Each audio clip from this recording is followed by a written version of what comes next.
Hey, it's Zen Zenith. And I'm Jake Lloyd. And we're here to talk about Dragon Wagon Radio. This podcast you're listening to right now is a podcast on the Dragon Wagon Radio Network. Yes, it's a network that you and I started out of a desire to give voice to artists who maybe didn't have the platform previously to do a show the way that they want to do it. You can find it all online at dragonwagonradio.com.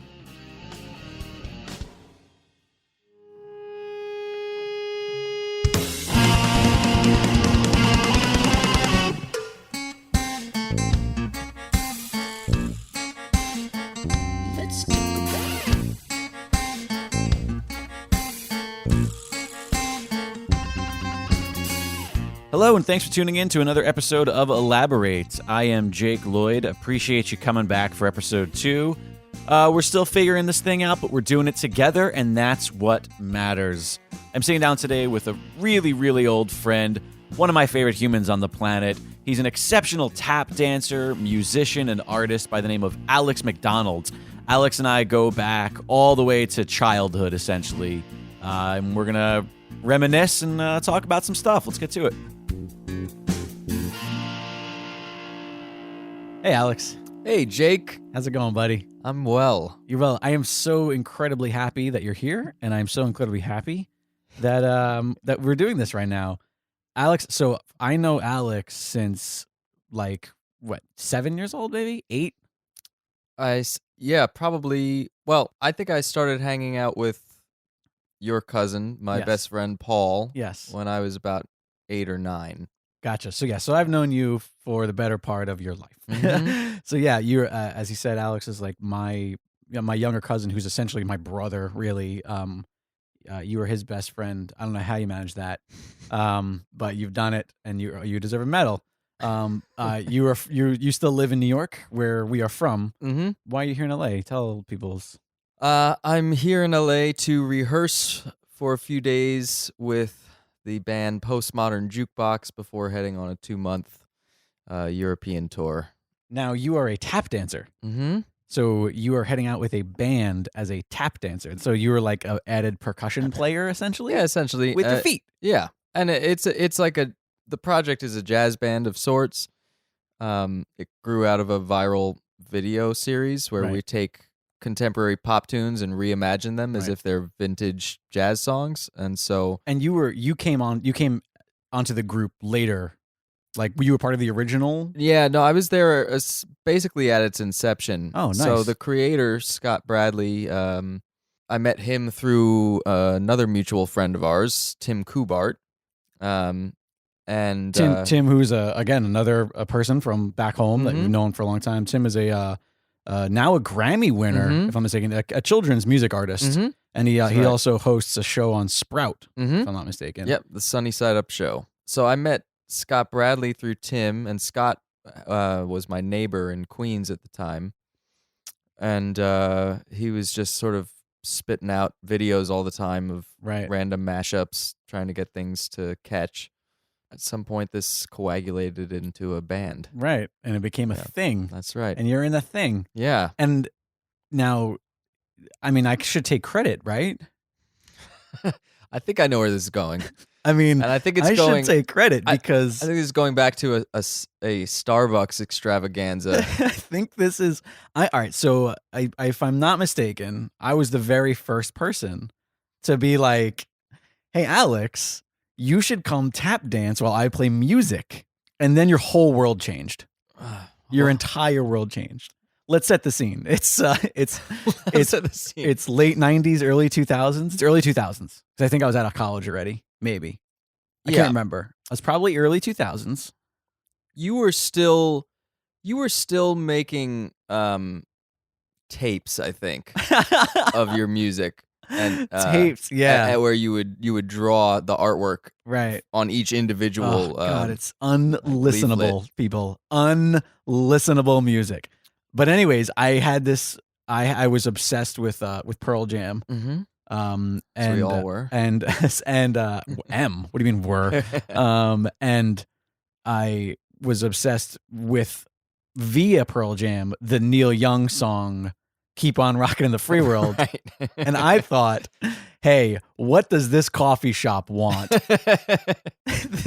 This coffee shop wants a super aggressive version That's right. of an acoustic Keep On Rockin' in the Free World with a 28 bar tap dance break. Yeah, well, this is back when Ridiculous. Starbucks was still kind of a novelty. Like They weren't on every corner at the time. and this had just opened in Farmingdale. Yeah, on 110 or something like that, 109? Yeah, right next to the movie theater. And it had just opened, and I think the managers had more carte blanche back then to kind of throw events and do things. It wasn't as like a corporate run thing. Right. Like nowadays, I bet you couldn't do a shit in a Starbucks I'm sure, without a billion suits telling you otherwise. Yeah, and I'm pretty sure I ruined that floor. that's right. That's right. Pretty sure You straight up annihilate. So tap dancing is an aggressive thing to do on it a doesn't floor. have You come to be. with a board. Well, it's aggressive when you're like 14. And yeah, how old are you at the time? I mean, because you're what? You're 3 years younger than me, right? something like that. Yeah, Because you and Paul, I'm you're 31 now. Yeah, okay. Yeah. So I'm turning 34 in a couple Yeah. days. So like if I'm 18, right. you're 15, 16, Right. like you're still in high school. Yeah, and we are just so cool. And tap dancers out there, don't be like me. Don't be like 14-year-old Alex, because this is how we get kicked out of spaces. So always ask with the management first. Yeah. And also bring your own board and carry a screwdriver, because when screws come out from the bottom of the Right. shoes, they Yeah, scratch I picked you up from the airport just now. Mhm. We went and got ice cream, as we do. them. Really quickly, what is our mutual obsession for ice cream? Where does that come from? Because we are both like, we need ice cream. It's a must-have, and then we don't want to do anything. Like, I'm surprised that we're both even talking right now. We're not just asleep. Well, You are a sleepier man than I am. Okay, you've thrown a lot out there. Let me take this point by point.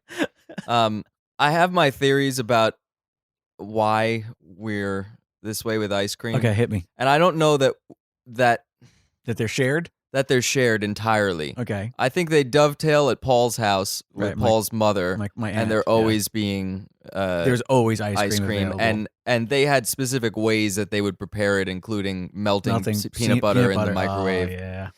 But also I am my father's son, and he can handle quite a bit of frozen yogurt. He can at put once. it down. Yeah, well, and my dad is one of these people who at 66 still has an incredibly fast metabolism. Yeah, he's like a $1.20 soaking wet.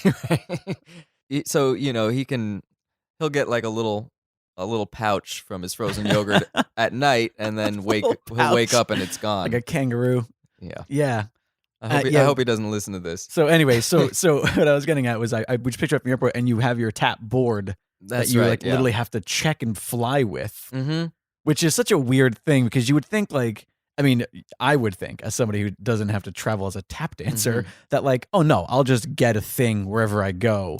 But you need to make a little piece of wood that you use, because it's not always going to be an option to have it there. Yeah, for sure. And this same way that it's like being any musician, you want an instrument that you're used to Yeah. and that you've worn in a certain way. Right. And so when you guys do these live shows, do you mic that board? Yeah, there's usually 3 mics on it. Wow. Two on the outside, kind of directional, hitting the surface, and then one that goes underneath to get more of the bassy Wow. tones. I would not. It's an interesting lifestyle you lead. Mhm. And like, you are one of like what, 3 tap dancers that are like really killing it out there? No, I'm kidding. I know. There are many. Tap is one of these art forms that it's strange because it has been growing and growing for many decades now. It kind of hit a decline in the 50s and 60s, Right. but since the 70s, it's been kind of steadily growing and innovating. But it just doesn't have all of the institutional support and the spotlights Right, that yeah. other dance forms have. But I mean, I will say this: you're doing your part, man. Like, I mean, like that you put out fantastic content. Like you're on Instagram and like your social media. Like you always put out stuff that's really interesting. You did a recent photo shoot with somebody who was really badass. I love that. Who was that? That's my friend Bill Wadman. He's a great photographer. Yeah, they were like all like of you doing like different tap stuff but they were all in motion. It was like a series of images overlaid each other to make it look. Yeah, he used a strobe. That was legitimately badass. Those are some great shots. But how did you get into tap dancing? Well, I have 2 older sisters, and basically when I was 3 years old, it was rather than hire a babysitter when they're going to the dance studio, you just tag along and like color in the front. So you like grew up in tap, because I will say this, like as long as I've known you, you've been the tap dancer. I mean, I don't call you Taparoo Alex. Everybody calls him that. Nobody has ever called me that before this moment. Everybody calls him that. So my mother on Instagram at Taparoo Alex. My mother was my first teacher, my first tap teacher. Yeah. I think I was 3 years old when I started. So I actually don't remember a not tap dancing. And you've studied with some pretty fantastic people, if I'm not mistaken. Yeah, some wonderful teachers. And you've worked, didn't you work at the studio of world-renowned, I say world-renowned, I can't think of his name off the top of my head. I never. No, I took classes from Savion Glover when That's I was what I'm thinking in of. high school. You took classes from him. He doesn't know who I am, but How do you know? No, I've had a chance to study from Diane Walker, who's like a elder, kind of important person. Got to learn from Sam Weber. Andrew Nemmer is like a mentor of mine. You have literally done it all over the world too, which is fantastic. A lot to this. Through this, and by the end of this coming tour, I'll probably have been to about 25 different countries, all to dance. That's fantastic, Alex. I'm really proud of you, bud. Thanks, Jake. I'm legitimately proud of you. Like, I feel like you're a little brother, and I feel like every time I see that you're doing a thing, I always get the warm and fuzzies inside, and I'm always like, keep on rocking the free world, Alex. Keep on rocking the free. Well, so to understand who Jake was for me and my friends from home growing up, sad. That's what I was. Jake was like the cool older cousin, and obviously he could drive long before we could, and so which played a large role in the fact in the cool part of it. Like, you take away the driving, the cool is not there as much as you might think. Also, like, you played guitar. I remember going to see your high school talent show, and I remember you played Small Town, elderly woman behind the counter in Small Town by Pearl Jam. I remember that. I remember seeing you in like backyard concerts, jam concerts, and Jake used to come pick us up. I don't know what that car was. It was like blue. The MX-3. My Mazda MX-3, the original Dravenmobile. And Jake would come pick us up, and we'd go shoot pool or go bowling or various things. But generally, this would always involve doing donuts in a parking lot. Yeah, I was that. I was such an ass. If I met myself at 19 right now, there's not a world where I wouldn't kick myself in the nuts and then cut my own hair while I was bent over in pain from the nut kick. Like, I had very light, like shoulder length. I forgot about that. Shoulder length. How could you forget? I had shoulder length frizzy hair that, by the way, was shaved on the sides, like really? Like Metallica style, like because if I didn't shave the sides, it would just be like I would look like Wendy from Wendy's. Like it would grow horizontally. Oh, it was terrible. I was such an asshole. You also had a couple ferrets for a while. I did. We were always a ferret family. My brother had ferrets growing up. Everybody referred to us as the ferret family. Yeah. Tap, and Alex and the ferret family. Everybody knew. But you found that cool? You found ferrets cool? I feel like everybody had ferrets in that. No, I was using that to illustrate your the style of person I was. Yeah. I mean, at least I wasn't like walking them on the beach and shit like that. Like, I didn't become that guy. No. Although it's surprising. Let's be honest. It's surprising that I didn't become like the guy with a snake on the beach, like with like long hair and like I'm still wearing like the steel ball necklace from 1998. Oh, yeah. But it's 2015. What store did you buy them from? I think I like inherited them all from friends, and where would you even buy those? I mean, ball necklaces? I had them as well. I got them at the mall, but I don't remember what store. I used to wear the small ones that would like be on like ceiling fans. And I remember I pulled one off of a vertical blinds. You know, like the vertical blinds. They have like the long ones that go down the floor. I remember I pulled one off of those, and it was wrapped around my wrist, my arm. Man. It went from my like my wrist all the way to like the middle of my forearm. You were a little more MacGyver than I was. I was about this stuff. I was a weird kid, man. Yeah, most people were getting those things from Hot Topic, I think. That's probably that's probably where they were buying. You were popping them off of blinds. PacSun. PacSun. I remember that was the place. I think I'm wearing PacSun pants right now. I would not be surprised. I enjoy your style. What would you consider your style? Like you're lumberjack chic? Yeah, or like hipster grandpa maybe, or yeah. You got off the plane today in this knee length green pea coat. Well, listen, I'm only gonna be in. And I was like, I'm sorry, sir. Are you going to Silver Lake? Where would you like me to drop you? I'm only in LA for a minute. I'm about to fly to like northern UK, and it's gonna be cold, and then I'm gonna be in like Bulgaria and Romania. And that's fine. You just we're all our own people, Alex. Yeah, you don't need to make excuses for me.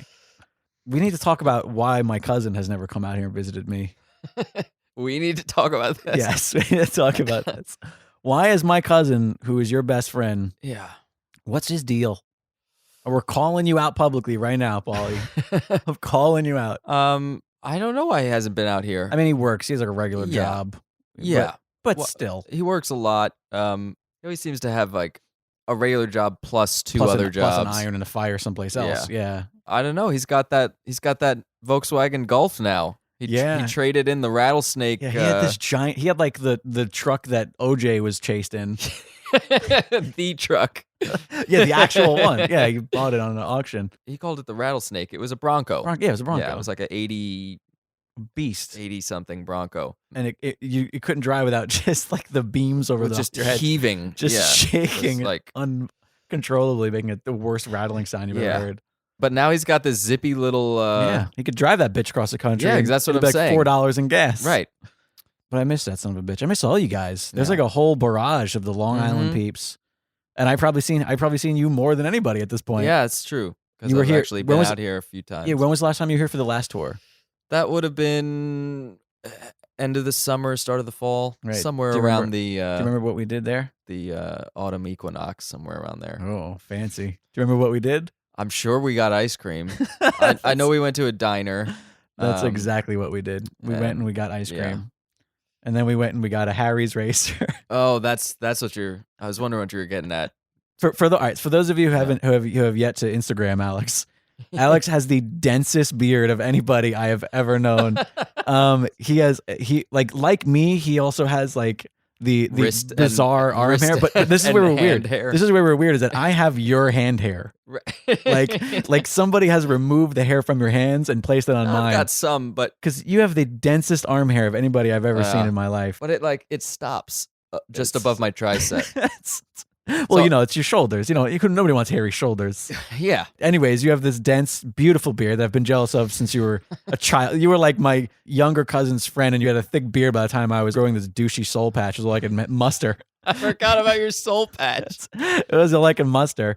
Oh, and because the soul patch grew when I was like 12. When people go to access this podcast, are there going to be visuals on the website? Can you I'm sure that they'll can you find make Instagrams. the logo an old picture? Sure. Oh yeah. No. Yes, I will post. When this comes out, I will post on my Instagram. I'll post a photo of you and I when we were you, me, and Paul. Actually, when we were younger. you know what picture I would love for you to post? Oh, there's a specific one. I'm not in it, but I'm kind of in it. It's you and my father. Oh gosh. On the occasion of my high school graduation, we all assembled at Paul's house, and my parents came over. And I'm like, he's like mid conversation, or I'm like holding my sleeve. You're just in the picture together, and my dad couldn't look more nervous to be around you. Why? What was my deal? It wasn't really. Your dad has never liked me. No, my dad likes Your dad has never liked me. No, I am a risk. True. I'm gonna electrocute us. No, my dad just is very much a safety first. You remember? Person. Okay, so you know exactly what I'm talking about. Yeah. It's so the crate. I had this. We were literally. So we were like, whenever we would play music as kids, I would like bring my guitar amp to your house, but we couldn't play inside because it was too loud. So we would play in the backyard. Oh no, maybe it was because that was where you had your tap thing set up. Maybe.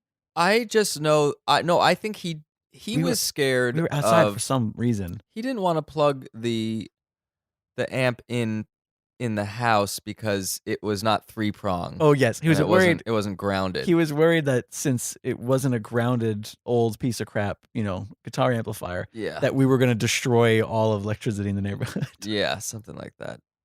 And ever since that day, I always felt like Dad didn't like me because I know I gave him that look of like, dude, are you serious? And I was like 16 years old, 12 years old. Oh, no, not quite that old, but I was probably 15. Right. Because that was when we were still really young. Yeah. Your dad's a character, though. He's your great. parents are My characters. parents are I love your wonderful. mother. Your mother is like one of my favorite people. Yeah. She's one of the few people of like my friends' parents who I let be my Instagram. I mean, my Facebook friends. Yeah. Your mom, tell me a little bit about your mom. What's she up to? Well, I mean, my dad just retired and my mom is sort of semi-retired. She works from home, does freelance copy editing, but they're like old hippies. Your parents actually remind me a lot of previous guests of the show and future guests, and my other close friend Paul Bianchi. Your parents are very similar to his parents, extremely similar. And now that I'm realizing it, they're both like highly intellectual, parents of incredibly smart children. Like you were clearly raised in an extremely progressive household with like very liberal values while simultaneously a sort of conservative lifestyle. And I say conservative, not politically conservative, but like you were all like extremely polite and very, you know what I mean? Like you are, everybody knows. Yeah. Well, yeah, my parents are interesting. They're pretty opposite in personality in a lot of ways. Like my mom is sort of the more outgoing. She's eccentric. Yeah. Yeah. And I don't know. Well, they also like my mom was one of 2 kids growing up. My dad is one of 9. Yeah, geez, my mom's the same with that. Yeah. And but they were in the same 4th grade class together. Whoa, I Yeah. never knew that. They go back that far? Yeah. Well, were they like a high school or a pre-high school couple, or they just were friends? They like hardly ever talked in school. Interesting. And they met at a bar like almost 10 years out of high school, and they were engaged like 2 weeks later. Wow. Yeah. That's incredible. Yeah. And this October will be their 40th wedding anniversary. Oh, that's incredible. Yeah. Happy anniversary, Yeah. Max. Mm-hmm. That's fantastic. Man, could you imagine being with somebody for 40 years? I can't get somebody for 3 weeks. Yeah. Well, I mean, you've had your dog for 12 now. That's pretty Cosmo. long. If Cosmo lasts me 40, I'll be Yeah. I'll be fucking shocked. And I'll probably be very famous because I'll have the 40-year-old Did you know that dog. donkeys can live to be like 40 years old? No, I didn't. Well, I was just thinking about pets that you could have that could live to be 40. And Tortoises? right. Monkeys live very, very long ages too. Yeah. But Yeah, the little yeah, capuchka monkey. donkeys. I know this because a good buddy of mine, Rob, he lives upstate, like Rochester area. Mm-hmm. And Upstate he's New York. Yeah, Yeah. sorry, upstate New York. And he's a friend from college, and a lot of time in the summer, I'll go up to visit, and we'll go sort of wine tasting around the Finger Lakes. Right. And there's one winery called Swedish Hill, and they have a donkey that's like their mascot. But they have a stable, and they have Doobie the donkey, and they have a whole bunch of wines named after Doobie. It's like Lil Sebastian from Parks and Rec. Right. And are you positive it's the same one? They haven't just replaced them? No. So anyway, I went there, and we were like saying hi to Doobie, taking pictures with him, and I asked them how old he was, and he was like the same age as me. I was like, what? They said, yeah, they could live to be in their 40s. I always crazy. remind my nieces whenever they say something, I'm always like, you realize that Cosmo's older than you, right? You realize that like most of the dogs in your own house are older than you, right? And they're like, yeah, we know. Like they technically have more experience on this earth than you do. Right. Yeah, I don't know. I feel like go ahead. What are you gonna I say? was just gonna say, looking around your apartment here, I feel like I'm in your old house in Deer Park. Really? Yeah, just in terms of like the array of DVDs and pictures and all the like comics and wrestling. I'm always a fan of shit on my wall. I've always been a fan. A bare wall drives me crazy. Yeah. I think it comes from, and I talked about this a little bit with a couple of my friends here in LA. So I'm a really big nester. Mm-hmm. This is my thought process. Living in LA can really suck, Mm-hmm. especially if you're a creative type. There's a million of us fucking out there, and everybody knows what it's like. If Right. you're listening to this, chances are you're probably similar. And you can't always control what happens out there. I'm pointing to the outside. You can't always control what happens out there. So if you can control what happens in here, in home, in your home base, I feel like it gives you a significantly better mindset attacking each day and starting each day and approaching each day as like what are we gonna get done? Mhm. It's like I feel like when I'm here, when I'm in my space, it's significantly more comfortable, and it almost to an extent provides me with a sense of accomplishment. Mhm. Like, this is mine. This is my space. Like, I know so many people here in LA. I don't know if it's similar with you with like friends you have with apartments. I know a lot of everybody moves in Brooklyn nowadays, like Yeah. all of our old friends. But like, I feel like people have these apartments. It's like they live in a fucking hotel room Mm. where it's like it's completely impersonal. Yeah. It's completely and I realize that some people just use their apartment as a bed. Some people are like, oh, that's where I just go to sleep, or sit on a laptop. Yeah, well, I think one of the things about New York is that people don't stay in apartments that long. There's so many people that move like every year, especially if you're. Really? I mean, it happens a I lot. guess yeah. LA you is the know, same. Yeah. because the thing is, every year the new lease comes and the rent can go up So they if try if to you're not in a find- stabilized yeah. building. So, I mean, Also- I've never a lot been of people. Also, a lot of people need like a roommate. So a lot of people are like, oh, Yeah, I'm gonna get sure. a new roommate. This guy is that guy, or Right. stuff doesn't work. Yeah. I've been very fortunate in that regard that I've always been able to live with good friends, and I've been in places like 3 to 4 years Right. at a time. And yeah, it's also it's like a nest. I mean, Yeah. we've named all the furniture pieces. wait.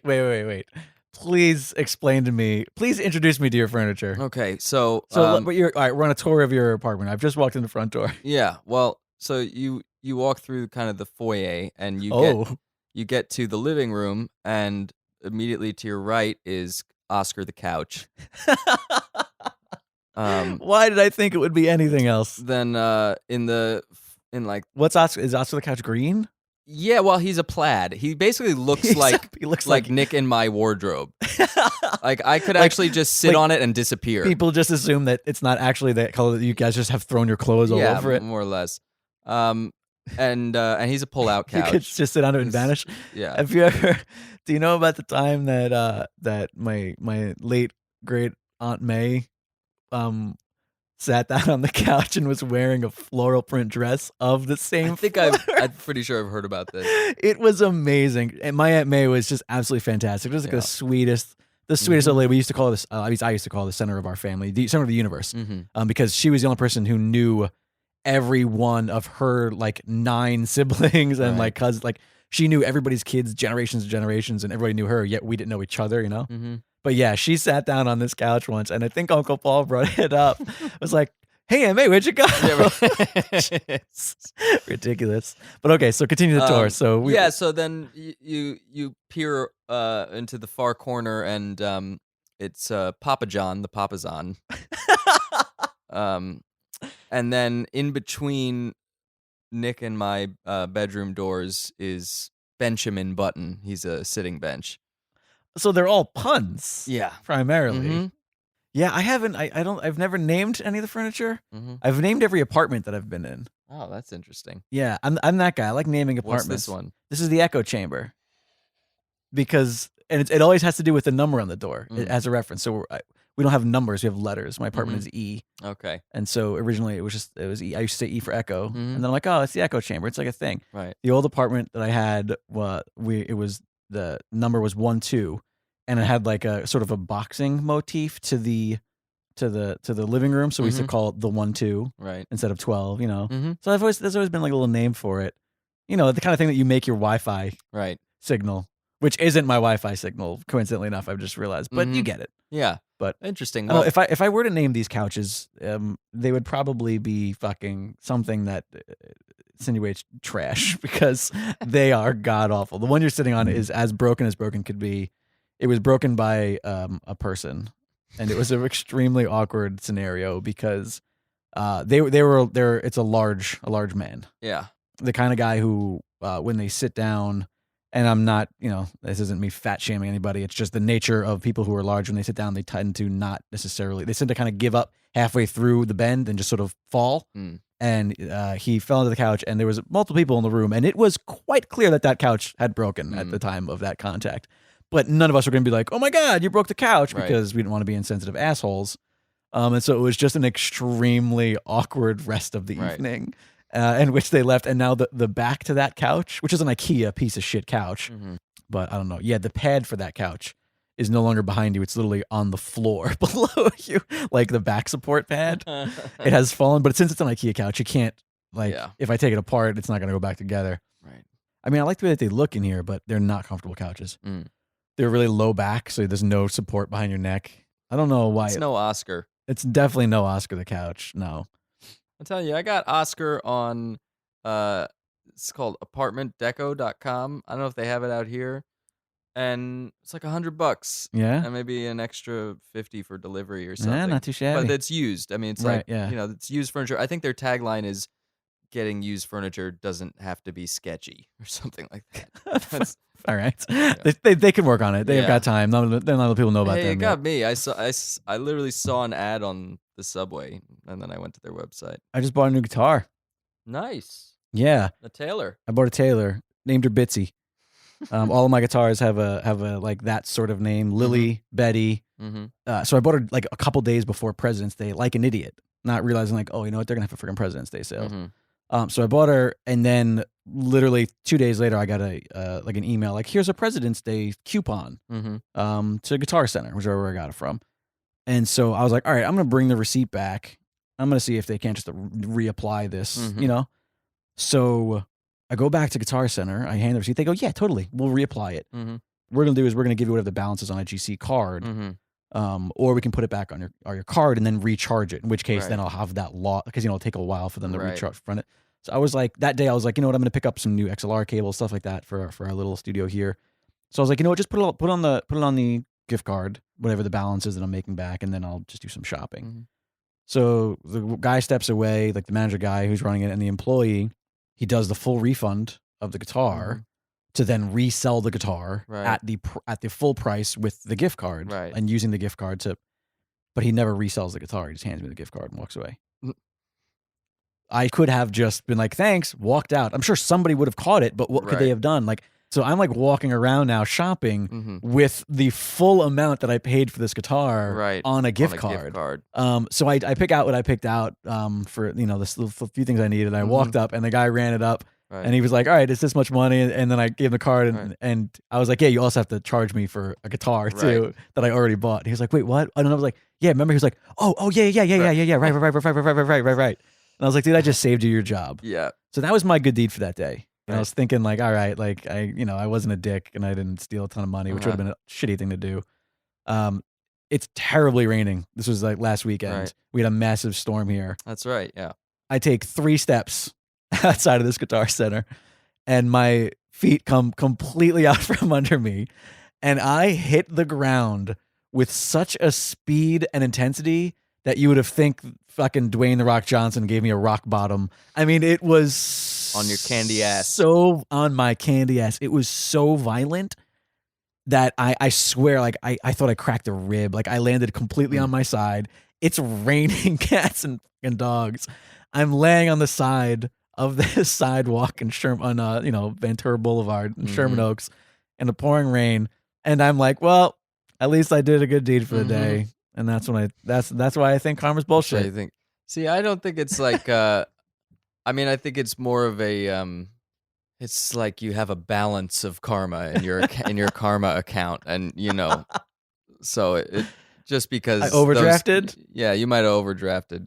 Well, I'm really glad that you got to come and hang out. And thanks for talking to me. Do you have any old memories that you want to share? Because who knows, the next time you're gonna be able to come and hang out and chat with me. I have this memory of a bunch of us playing some kind of version of Manhunt hide and seek that we made up in Michael Park, that little park around the block from Paul.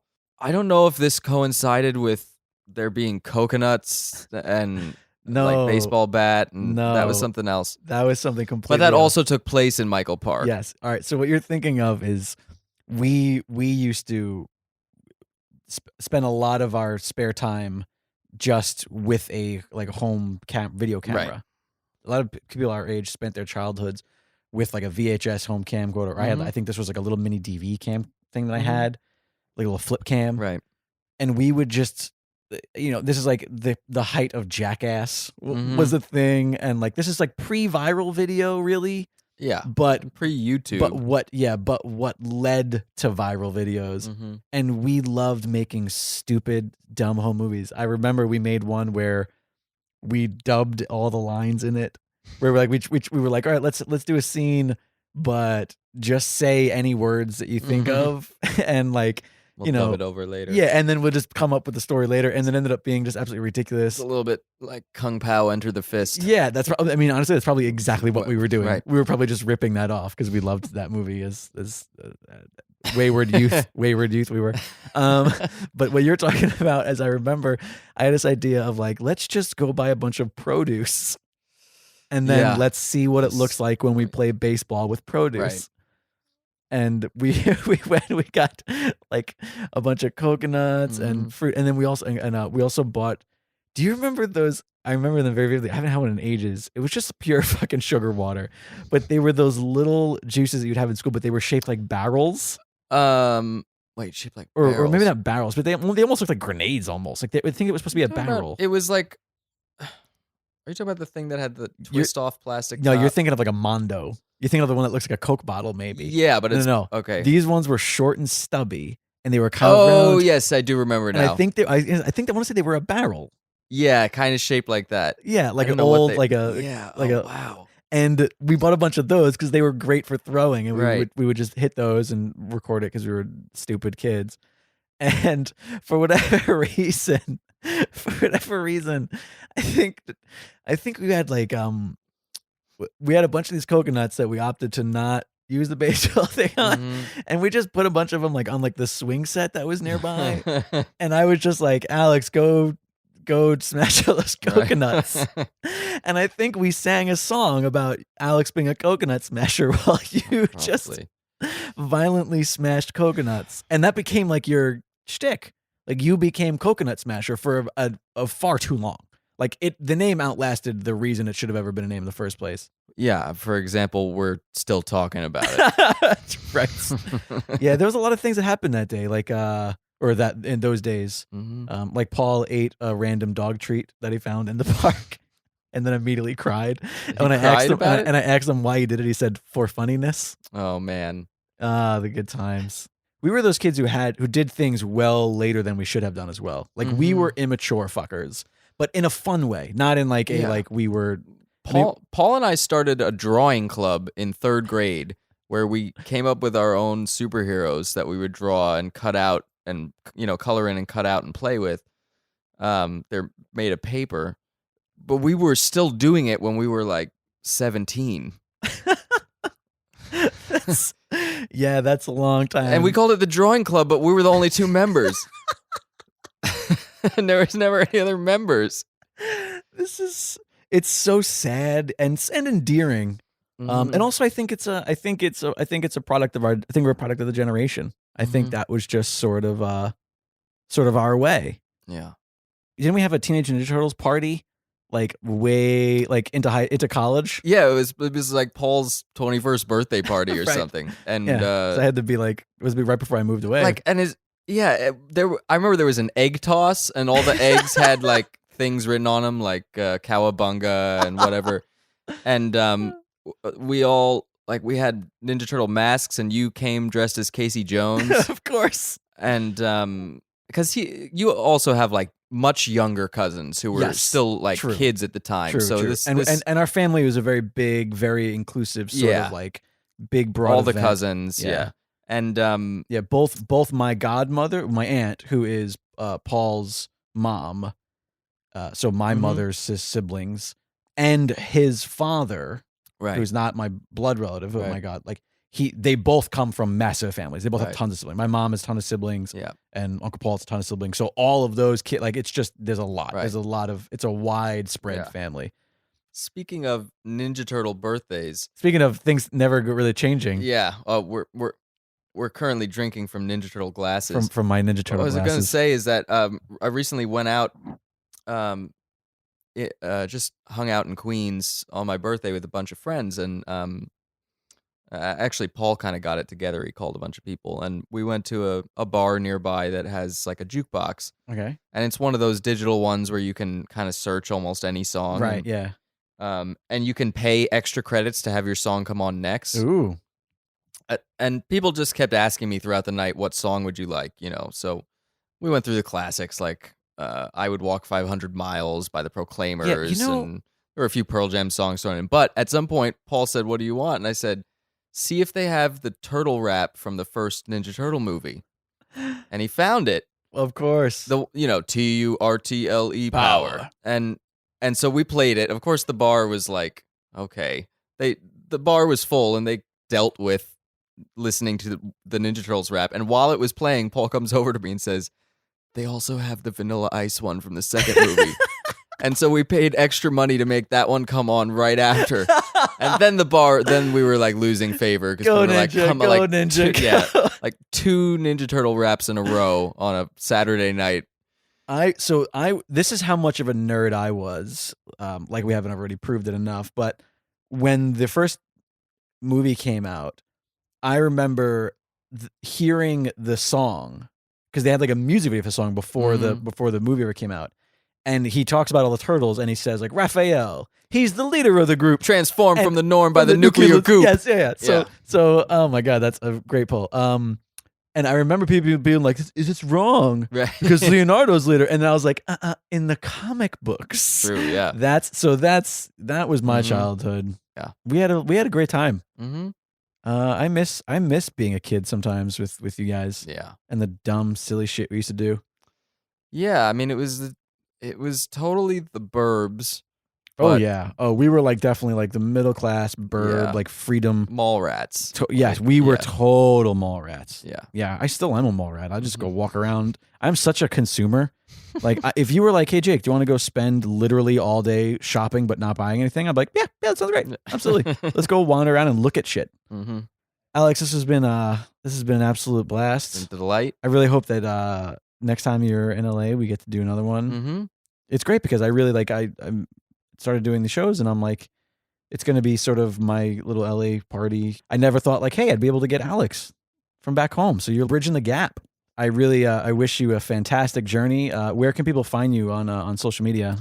You can find me Facebook page, Alex MacDonald. And MacDonald is spelt M-A-C or M-C? The Scottish variety, M-A-C. You can find me on Instagram at Jumpsuit Alex, or my website is alexmacdonalddance.com. Great. And I'm sure people are familiar with it already, but in case they're not, tell us a little bit about Postmodern Jukebox as well, where to find them and tour schedule, stuff like that. In case anybody... I think it's just postmodernjukebox.com, and then you go to the events page or tickets. Right. And now you are part of like a specific team that's going out with them. So there's another team that you are not... At this point, it functions more like a collective than a band specifically. Yeah. So there's actually going to be a bit of swapping. There's 2 European tours happening at once. One is more Western Europe. The other's more Eastern Europe. Gotcha. So it's 2 full bands. Like each band will have a tap dancer, horn section. And where are you going to be mostly? Bunch of singers. I'm swapping midway through. Gotcha. So the first half of tour, I'll be in UK, Ireland, Scotland, all of that. There you go. And then I'll be switching over to like Austria, Bulgaria, Romania. Well, if there's any chance in hell that anybody is listening from any of those places, then be sure to go check out Alex Mack rocking some tap dancing with Postmodern Jukebox. And as always, be sure to find me at Liquid Jake on Twitter, and please be sure to follow Dragon Wagon Radio on Twitter at It's Dragon Wagon, as well as Instagram, It's Dragon Wagon. Alex, once again, thank you for hanging out. Thank you, Jake, for the ice cream. Yeah, and the we gotta get you to hotel room. I love you, buddy. Love you too. Want awesome tabletop games delivered right to your door? Sign up now for Gamebox Monthly. Learn more at GameboxMonthly.com.